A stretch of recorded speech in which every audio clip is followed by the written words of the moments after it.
Donc avant de rentrer dans le vif du sujet, c'est juste vous faire un rappel, je vais aller très très vite parce qu'on va aller à l'essentiel.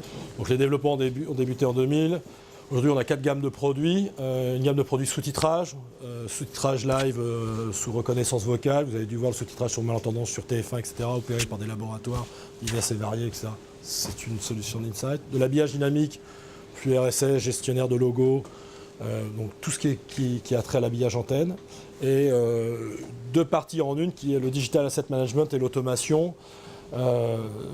Pourquoi je parle d'automation? Puisqu'en fait Insight développe des applis de conduite antenne lourde depuis maintenant 10 ans pour des grandes chaînes de télé.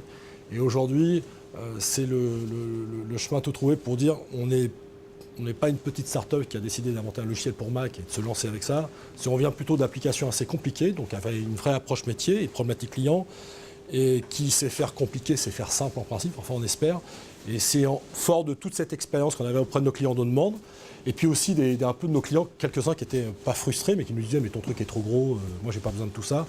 On s'est dit on va essayer de décliner une autre version dans une autre logique, parce que on avait vraiment des besoins en face de nous. Donc on avait fait un constat surtout qui était de dire tournage, post-prod, c'est pas à vous que j'ai expliqué que ça a évolué, rappelez-vous les grosses caméras pour certains, les premiers moments de montage, machines et ainsi de suite. Aujourd'hui vous avez du P2, tout est dématérialisé, on va assez vite. Et finalement sur la partie diff en elle-même, ce que j'appelle diff c'est je prends le média et je le joue, finalement on n'a pas tellement évolué, c'est encore des gros serveurs qui coûtent très cher. Et malgré tout, par contre, les besoins, eux, ont énormément grandi. Il y a 10 ans, il n'y a que les télés qui avaient besoin de diffuser. Aujourd'hui, TV locale, Web TV, Digital CNH, donc tout ce qu'on peut voir comme écran dans des complexes commerciaux, dans les hôtels, le cinéma numérique, les grands groupes qui ont besoin de diffuser en interne, les gens qui ont besoin, même en télé, maintenant, d'habiller des plateaux de manière assez simple. Avant, ils le faisaient en truquant. Aujourd'hui, ils voudraient aussi utiliser des technos simples et qui vont vite.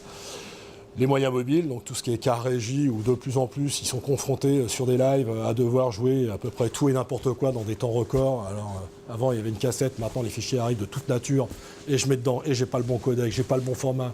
Tiens, c'est du 4 tiers, c'est dommage sur 16.9, ah mon dieu, c'est de la SD, et le truc est en HD, donc toutes ces choses-là. Et puis après, plein de choses qu'on n'a pas imaginées, on espère que vous imaginerez pour nous. Donc si je peux avoir le slide suivant. Donc une réponse, on espère que c'est la nôtre. Je vais couper mon téléphone, ça ne se fait vraiment pas, heureusement qu'il vibre.